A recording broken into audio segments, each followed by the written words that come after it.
Awesome. The anticipation. And we'll turn it over to Brett. And if you've got questions along the way, feel free to put them in the chat. But we'll certainly make time at the end for Q&A.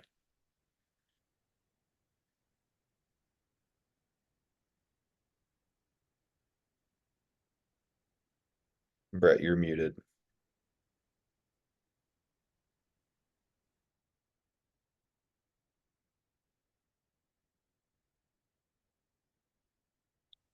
Okay, how about now? Do you guys Good to hear me? go. Yep. Awesome. And you can see the slides too, right? Yes. Okay. All right. So I know I've only got 15 minutes and I've got a lot to accomplish. So if I get off a little track, Spencer, feel free to bring me right back into it.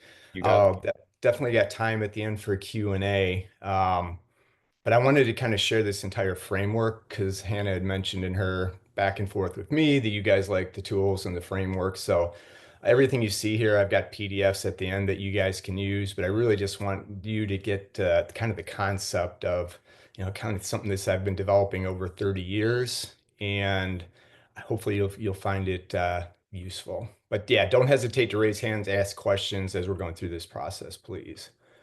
All right, so just quickly about me. Well, this is what I'm going to go through about me, why $1 million strategies won't get you to 10 million, building a foundation for scalable growth, some practical tips, and some templates.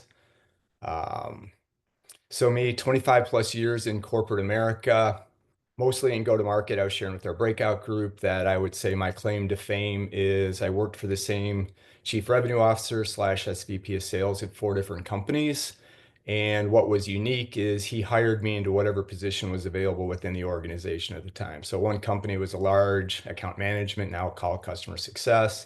One was marketing, one was inside sales.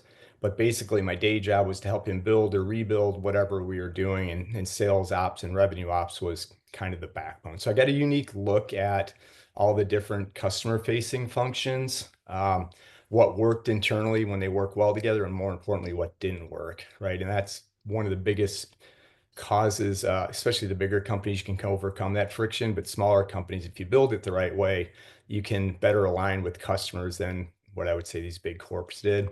5 years, the last 5 years working with startups and SMBs. A lot of my work has been solo. I met Katie, who's a fractional CMO. I've done fractional CRO work, advisory work. I've done reseller work for small brands. You name it, I've probably done that with the small business over the last 5 years. And I've also mentored for at least 10 years now, formerly at a Chicago-based group here called 1871, and another one, as she affectionately calls it, Get Shit Done. It's a women, female-based VC accelerator that I spent some time with them. And then lastly, if you check out my LinkedIn, you'll see a lot of me talking about the corporate escapee. I spend a lot of time helping other Gen Xers find their way out of corporate and more importantly, start working with small businesses, right? Historically, it's been too expensive for small businesses to work with somebody that's got 20 plus years of experience. But with some of the new solo business models, and I'll touch on this at the end, all of a sudden this talent and experience is accessible to small businesses. So I'm spending a lot of time with that movement, but now I'm starting to marry the two that says, hey, how do I take these centuries of experience that I have in this community and partner it with small businesses, startups, nonprofits that could really leverage that experience? All right, so 1 to 10. Again, I was sharing in the breakout group that 10% of businesses, and this has been pretty consistent, get to $1 million in revenue, right? So doing something right, you've got some customers, unless you sold a one-time project for $1 million, you've got something that people like.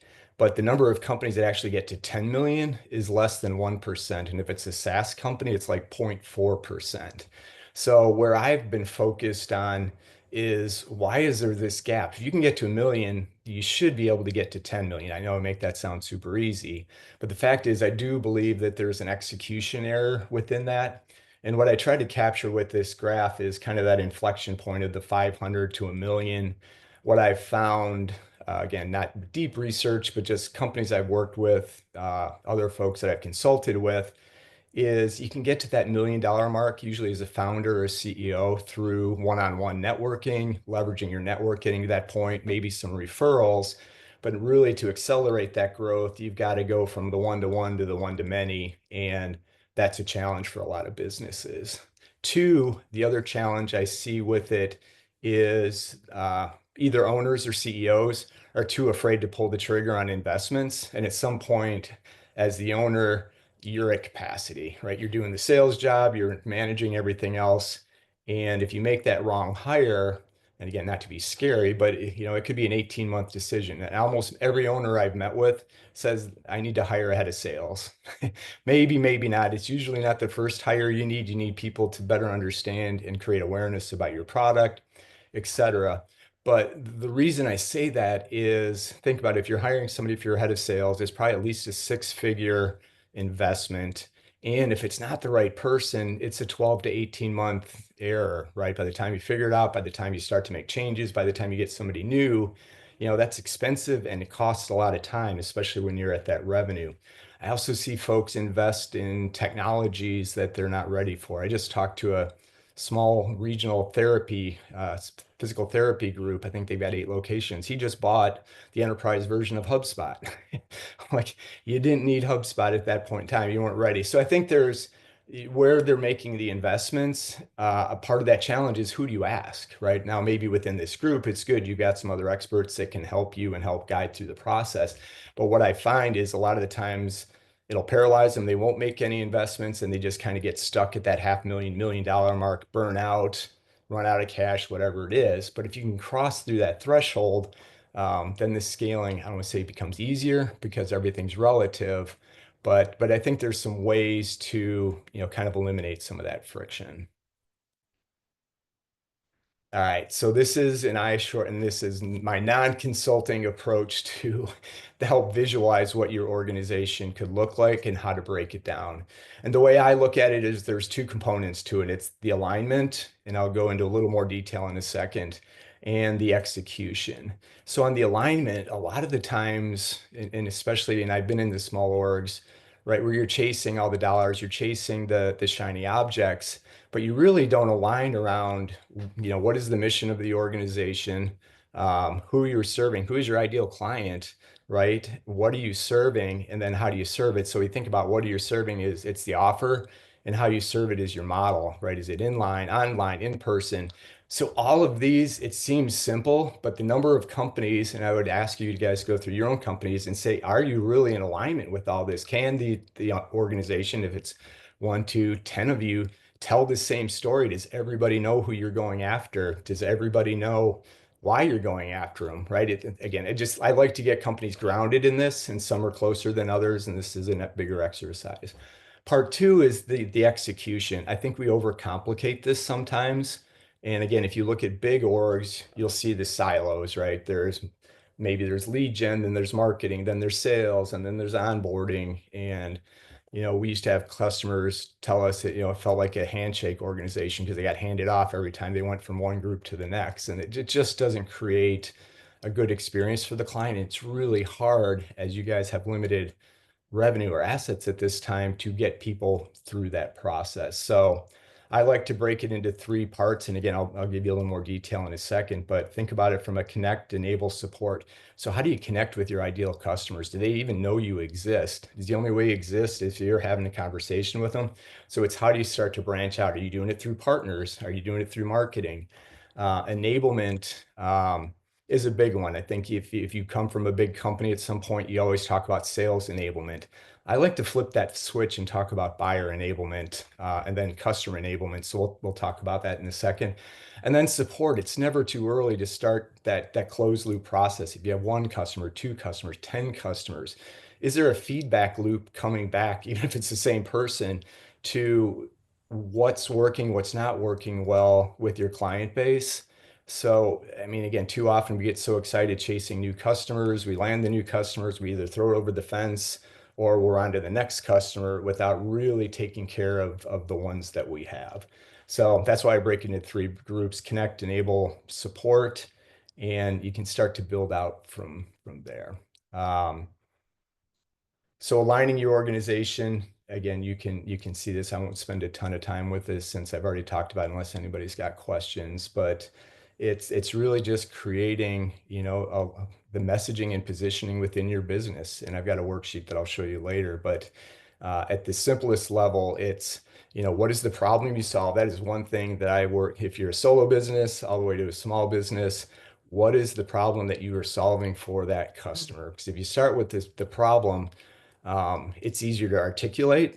And I mean, I worked for a large consulting firm. We led with features and benefits in our offerings every single time. We never talked about the problems that we solve for clients. And guess what? Customers don't care what our offering is. They want to know, can you help me solve this problem? So as you're thinking through that, what's the problem we solve? How do we solve it? More importantly, how do you solve it differently? Do you have a unique solution in order to help solve the customer's problem? And then do you have the proof points, right? Have you done it in the past? If not, it's not the end of the world, but start getting to capture those things. So again, I take a much more simplistic approach to the overall messaging, but you'd be shocked at the number of big companies that can't even answer those questions, right? So just something to think about there. All right. Again, I mean, you guys can have all these slides so you can go into a little bit deeper look at each of these. But again, I like to think about it from a simple standpoint. Don't overcomplicate it. So if you think about it from the customer's journey, and that's one thing I tell everybody, don't worry about your internal. Think about it from the customer's perspective, and it's going to make this process a lot easier. Too often we try to get customers to form into what our processes are, and you're just creating unnecessary friction. So kind of the way I look at the customer's journey is awareness and learn. Do they even know about you? They need to learn about what you offer, the problems that you solve, how you do it. Then they're going to consider your product or solution. Then they're going to make a decision. Then they're going to implement, and then utilization. And the reason why I kind of call these 5 buckets out, so from an operational standpoint, right, when you're young, it may be 1 or 2 people that are doing all of these things. But as you start to grow, you can start to divide, who's doing each of these. And you really do want to pay attention to each of them. But again, you only have so much time in the day, right? So um, I'm going to take a breath there and see if anybody has any questions. I thought I saw a couple come up in the chat. I just put one in when you were talking about kind of the jobs to be done and interacting with customers. How do you recommend that people do that without like selling? What do you mean? I'm sorry. Well, you said that it's better to learn about the customer and kind of frame things in their words. In my experience, we tend to then kind of put our launch right into sales and Yes. we're Okay. there to gather information, but then inevitably we're excited and we want to sell them. Yeah, good, good. Thank you. I meant to dive into that a little bit deeper. So if you look at right, the enablement part, the way I like to think about this, encourage people to think about it from buyer enablement. What does their buying process look like? So if they're buying services, they probably have, and it depends on the size of the company you're working with. If you're working with enterprise, they probably have buying groups, they have influencers, decision makers. A smaller group may be the same person, but really try to align around their buying process versus forcing them into your process. And then the other part of that I would add is customer enablement. So are you enabling your customer to get value out of your product or service as quickly as possible? Right? Too often we'll sell a subscription and maybe we'll check in with them in a month, right? Are they even using it? Are they getting value out of it? So again, we only have 15 minutes. So the more I just encourage people, just reframe that thought process and think about it from the buyer enablement. How would you do things differently than you're doing today? And if you're not, wouldn't do anything different, awesome, you're down the right path. But if you are forcing people into your processes, like making them pay a certain way when this group of customers would rather pay a different way, I'm just using that as an example, may be a way to take friction out of the process. And I think that's the number one goal is if you mapped out what the process looks like today, does that align with the way your buyers want to buy? And is there friction points in each of those, right? Are you making them log in to get pricing, as an example? They may not want to do that and they're not going to want to do that. So if you don't make it easy, you may be cutting folks off. So that's my takeaway from this one is just make sure it's enablement from both sides, not leading from the customer coming back versus you pushing onto the customer. That answer it, Spencer? Yep. Okay. Um, What else can I tell you? I'll share just what, so I've added the templates in here if anybody wants to go through these exercises. Pretty self-explanatory, but happy to also share and jump on it. Anybody wants to share a call. I'm not selling anything, I promise. But if there is questions, please do feel free to ask. I'm like I said, I'm passionate about helping businesses get through this process. So if there's things that you're curious about, let me know. Um, Here's what I talked about before: the problem you solve, who you solve it for, how you solve it differently, proof points. Value to the customer, I think, is a big one, right? And I think there's really only two, maybe three values, right? Either you're saving the customer time, or you're making the customer money or saving the money. It's time or money, and potentially risk, but you could factor that back into time or money. So if your solution service can't tie directly back to one of those two, figure out how you can do it. Because at the end of the day, most of the businesses, that's what they want to do: solving the problem, and where's the value going to be coming from in that problem. And I think if you're not clear on it, it could be extending your sales cycle. You could be not converting at a higher level because the customers, prospects aren't clear on what those value drivers are. So again, this is just one of my key takeaways is focus and make sure that you understand clearly what the value is to the customer. And competitive advantages, I think, will come out if you're doing it differently. And I always say different is better than better, because if you say you're better than somebody else, it's really hard to prove. Most of the time, the prospects aren't going to believe you, but you can show differently how you do something differently. That's where you're going to add value back into it. Okay. And then just I broke down each of the connect enable support with key activities, potential, some of the key people that are in each of those areas. And again, your business model may be super simple or it may be complex. So just, kind of map it out to what your model is. And then I look at it from an ideal standpoint, right? Look at where it is today, how many touch points, how many handoffs, is there delays? And is there ways in the short term that you can be able to take some of that friction, reduce some of those blockers out of the process? Same thing with enable, and then also with support. All right, so key takeaways, if it's not clear by now, I think alignment is absolutely critical. With the one-person business all the way to 10 million and above, having the organization aligned around the messaging, the positioning is critical. I talked about this already. Focus on enablement, both buyer enablement and customer enablement, making sure they can get value out of your product or service quickly. Eliminate, automate, delegate. This is one I struggle with all the time because I tend to take on too many things. So if you look at some of these tasks and you start to build out your processes, ideally, can you eliminate some of them, right? Is there steps that don't need to be there? If you can't eliminate it, can you automate it, right? And if you can't automate it, can you delegate it? And I'm really talking to the owners and the CEOs at this point in time, because your time is valuable. And if you're going to scale and grow, as I mentioned, owner's capacity is a very real thing. So this is where this will come in handy. It's just a good little framework to help you think about where you're spending your time. This is the next one I'm super passionate about, is have a strategy for the three revenue streams. And that's A, R, and E. So if you take nothing else away from this, remember A, R, and E. This is where the revenue is going to come from. It's acquisition. So new business. Where is new business coming in? Is it coming from partners, marketing, cold calling, sales, which isn't ideal? Retention. Are you keeping the money in-house, right? Because too often, I mentioned, you throw it over the fence and there's not a lot of effort or strategy around the retention piece of the business. And so if you're churning customers, you got to bring in that much more. Think about it as a boat that's got leaks in it, right? So if your boat's leaking, water's coming in, you're bailing it faster than you could actually bring new customers into the process. So have a strategy around retention. And then expansion, right? If you've got happy customers, is there other things that you can sell into those current customers? Now, if they're not happy, I wouldn't recommend having those conversations initially, but surprisingly, there's very few companies that actually have strategies around all three of these revenue drivers. So even just thinking about it and, on a quarterly basis, are we doing a good job of retaining our customers? And is there anything that we can do from an expansion? And if you've been in business for a while, have you put a strategy to go get those lost customers, right? Because if they've already bought you once, they may have left, thought the grass was greener somewhere else, and they just need a little prompt to come back. So that's a bonus one.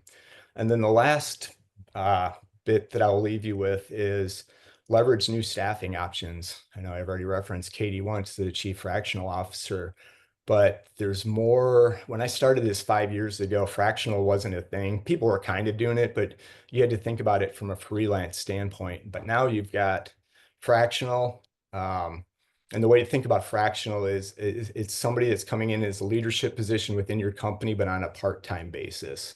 And kind of the industry standard, and Katie, you can correct me if yours is a little bit different, but it's 8 to 10 hours per week. And you're focused on helping this company as a leadership position in that role. The benefit to you, the business owner, is you're not paying full price, right? You're really only paying for the expertise that you're using versus the full salary, which you probably wouldn't be able to afford at this level of your business.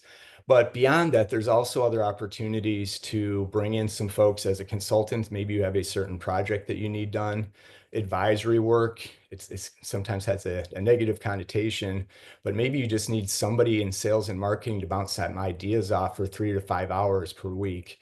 I'm just encouraging you to look that there are resources out there now that weren't available even 3 years ago that can help you with some unbiased Q&A, if you will, or support within your business. So we're getting to a point where you only have to pay what you need. And I understand sometimes the challenge is you may not know what you need, right? That's the part where I like to come in and help people think through what is the process? What do you actually need for your business? Is it a head of sales, or do you need somebody in marketing? Do you need somebody full-time, or what is this technology solution, and trying to, again, match resources with what these small businesses need. So I rambled a bit on that, but it really is, you do have more options than I think you did in the past. And I think I see Rebecca raising your hand. Yeah, there's a couple questions in there. Okay. I couldn't find where to raise my hand systematically, so I appreciate you recognizing on the camera. If you don't mind me asking a little bit more about the fractional experts, because I am just now starting to build the revenue. I put in all the forward ends to set up my back end and make sure my house is in order before I start taking on clients, while also working. And so I've just now got all my legalese, my website, which I built myself. So anybody wants to maybe make the comment, whatever, it's something I'm not nowhere to go. I'm a horse. I'm a research data analyst, data scientist. That's my background. So what I've been doing through all these registrations is getting set up with the federal, Italian, state, and then the Florida. So it's kind of leaning towards contract, government support. And so, I want to do like getting outdoors. So if you don't mind me asking, the reason I'm kind of doing that background is given my, I got a master's degree in operations research and data science. I've been using that skill in corporate for 15 years now. I've worked with the Department of Education grants. I've worked with USAA, Reciprocal Risk and Compliance Department. Worked as a physics associate in the lab. So I've got a lot of good experience across many sectors. I'm also part of military, serving intel communities and stuff like that. So how would I go about identifying fractional expert opportunities? Because that's something I could tap into, is how to kind of help the one-on-one. It's like me. I'm a one-on-one. I'm a one person. I'm setting up, starting up, owning it, trying to be the operator. And about 8 to 10 hours a week is kind of what I had on my calendar, feasible for billable hours. So I hope I didn't talk too much, but just thought that maybe that might help with understanding like where I would like to maybe know about how to identify fractional expert opportunities. Yeah, it's a good question, and it's one of the short answer. It's going to be networking a lot of the times and referrals, which some people look as negative, like, well, where's the job board for fractionals? I'm like, well, if you get there, then all of a sudden it's cluttered again, right? Where if through networking you're having conversations, especially with your background, there's probably certain problems that you would be focused on helping these businesses, whether it's enterprise or even down to the smaller level, right? You may be able to structure how you help those businesses. And it is, it's 90% networking. And two, if you want to, even offline, if you want to connect with me, I'll happy to share with you, some of the other strategies. But there's some full-time, if there's full-time positions in some of these small businesses, do they really need it full-time, or can you save them time, money, reduce some of the risk by coming in on a part-time basis and helping them? So there's value, absolutely value to doing that. It's just you got to be a little bit it's still right now more proactive than it is being able to go to a job board anywhere. Yeah, thank you. I appreciate that. Yeah, I would like to, connect, maybe take 10 to 15 minutes. If that is cool with you. I appreciate it. Man, not a problem. Yeah, connect with me offline. We'll figure a time to chat. And The Spencer, I've lost yeah. the question, so Oh yeah, you're good. I got it over here. So Taylor asked, what are some of the biggest mistakes you see owners making as they're trying to eliminate, automate, or delegate? yeah, it's not having any processes in place, right? So it's hard to eliminate something if you don't know what's actually going on.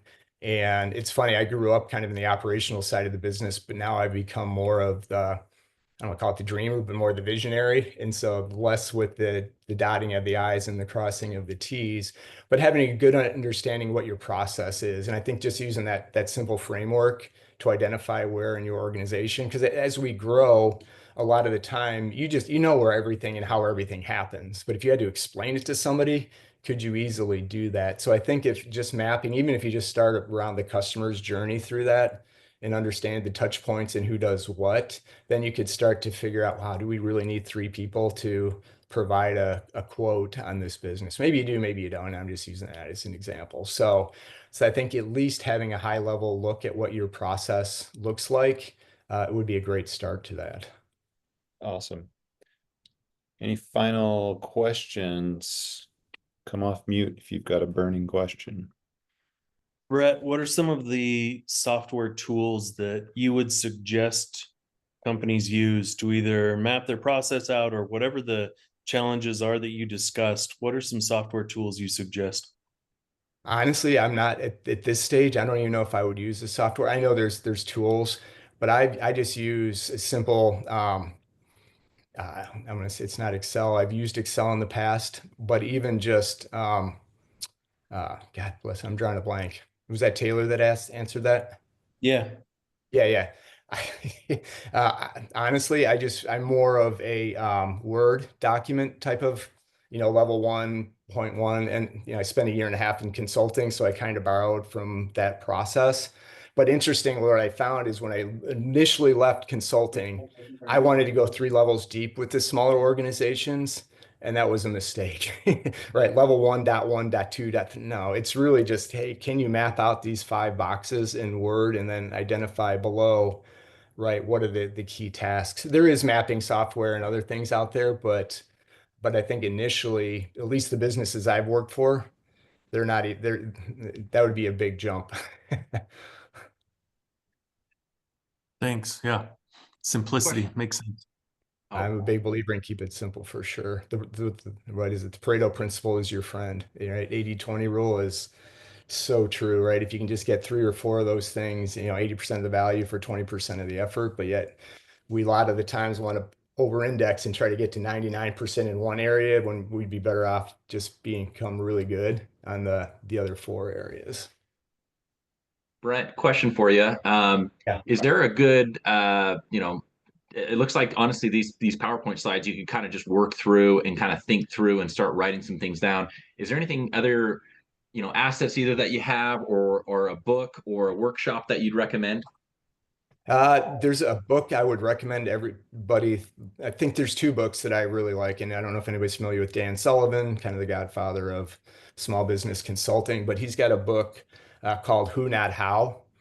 And the big takeaway from that book is we as business owners spend too much time worried about how things get done when we should be finding the who's, right? Sometimes we're not good at finance, we're not good with the accounting, and either we do it or we don't do it well. But guess what? There's 100 people out there that love accounting that would be perfect to do that job. So spending more time figuring out the who's for the job versus the how's would help. And they also wrote another book called 10X is Easier Than 2X.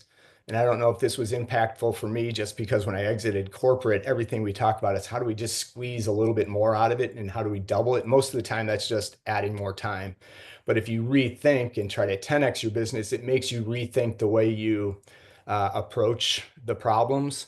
And I just think I found those two because I do think who, not how is the future of businesses. We're going to see less and less full-time employees because you really don't need them.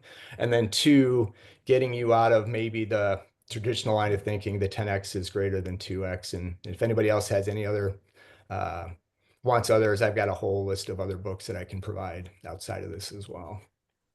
Thank you. Is anybody else got a question? I kind of jump in on that real quick right there. I don't hear you very well, Rebecca. Yeah, you broke up on. I didn't Yeah. want to jump in on it. I don't think anybody had another question, but I just wanted to get your take on that. With the whole gig economy, it sounds like you even think that this is good motivation. Like a lot of the people don't really need somebody for a full 40-hour work week. And a lot of the work that we're doing causes us to be like an 80-hour corporate employee is all the work of the work of the work. So if you think this could possibly be a really good motivator for people like vacating the workforce, like the corporate W-2, because you just mentioned like, you know, people not really needing the 40 40 or something like that. So what's your vision for the workforce going forward, if you don't mind? Yeah, no, I'm 100% on board that it's changing. And again, I joke that it's the power of 27, right? There was an Asana study out not too long ago that looked at knowledge workers, which essentially is corporate workers, right? And that knowledge workers were only spending 27% of their time on knowledge work. And if you translate to what corporate employees are doing, their actual job, it's less than 30%. So these organizations are paying 100% for 30% of their time. A lot of it's their own inefficiencies, unnecessary meetings. And I 100% believe that we're moving back towards more of an ecosystem than a hierarchy, where you can plug in specialists that have unique needs that your business needs versus staffing with full-time. And the analogy I'll give you two. The first one, think about from the movie industry. You're making a blockbuster movie, or at least you hope you're making a blockbuster movie, right? You're bringing in a ton of different, a lot of times smaller individual pieces. You got actors, hair and makeup, script, production. They all come together for this 12 to 18 months, build this thing, and then they all go their own way. And this group will work together there in the future.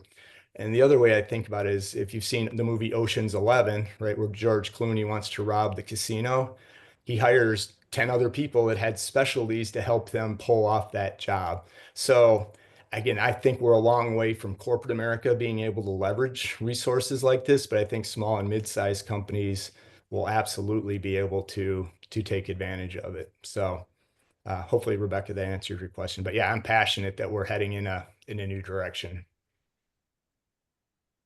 Thanks, Brett. This has been awesome. Couple of people have asked about some of the frameworks and scorecards. So the best way to connect with you, I see, is here on LinkedIn. And can you just throw an email? Oh, yeah, I guess you prefer LinkedIn, but if you want to throw your email in the chat. Yeah, you can do that as well. Yeah, and like I said, I've got this growth readiness scorecard that's kind of built off of all these principles. If you want to take that for free, absolutely. And then I'm happy to do a free, no obligation, I promise, 30-minute little mini strategy session to review. Because part of it, I'm still learning and trying to see how this applies with small businesses. So anybody wants to take me up on that, email me or just download the link from here, and I'm happy to help. Awesome. Thanks, Brett. Thanks everyone for coming in. We'll see you next Tuesday. Thanks, Brett. All right, thanks for having me. I appreciate the time, everybody. Hey, everybody. Nice meeting you all. See you, Rebecca.